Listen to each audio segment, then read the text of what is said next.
Ben Domenech, editor-at-large at The Spectator and Fox News contributor, joining us now. Ben, first, your reaction to that. I mean, Griffith clearly continues to show us this steady stream of migrants coming over the border.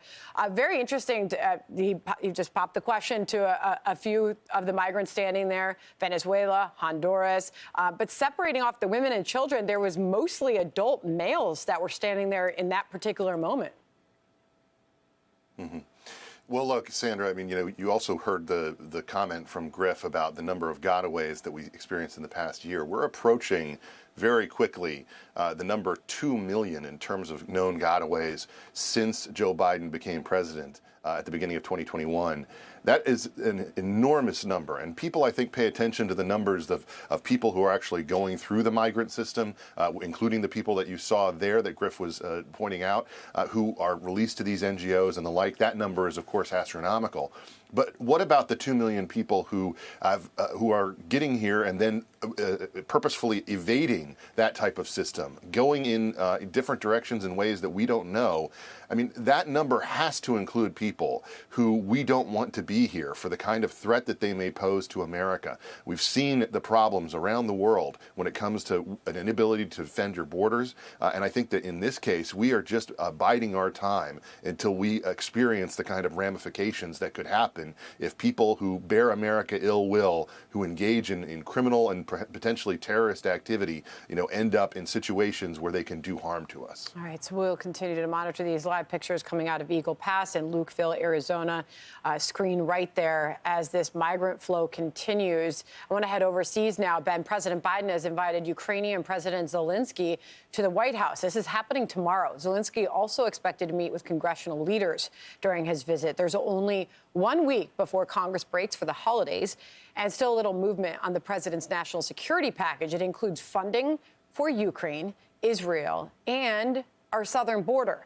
Top Senate negotiators blaming each other.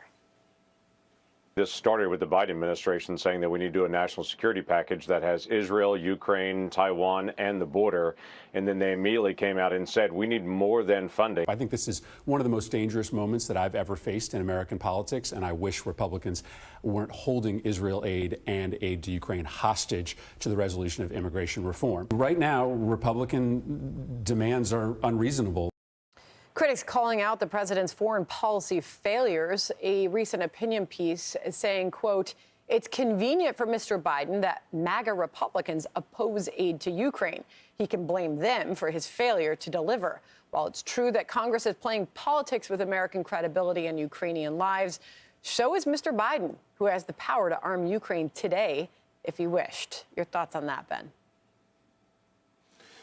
Well, I think there's a number of things going on here. I would dispute the characterization from Senator Murphy. I think that idea that this is in some way around immigration reform is absolutely absurd. This isn't about legal changes. This is about giving the border the support that is needed to handle this historic level of people coming over and to a degree that is actually responsible, that follows the law as written, and that deals with it in a way that the Biden administration, frankly, has refused to do so under Secretary Mayorkas. As for the Ukraine funding question, look, the majority of Americans want to continue to send weapons and resources to Ukraine, but they also want a clear goal, an end in sight, something that is possible and realistic. And I think that, unfortunately, the administration has overpromised and underdelivered.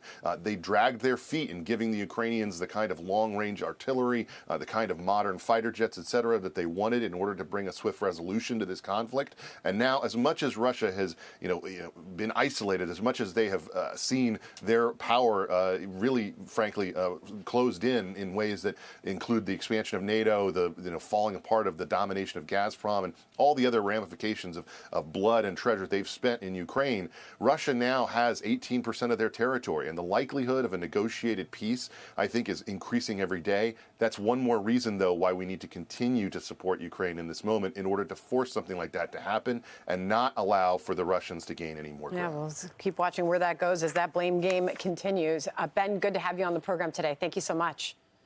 Good to be with you.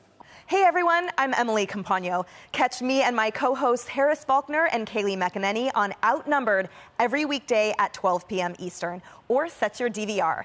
Also, don't forget to subscribe to the Fox News YouTube page for daily highlights.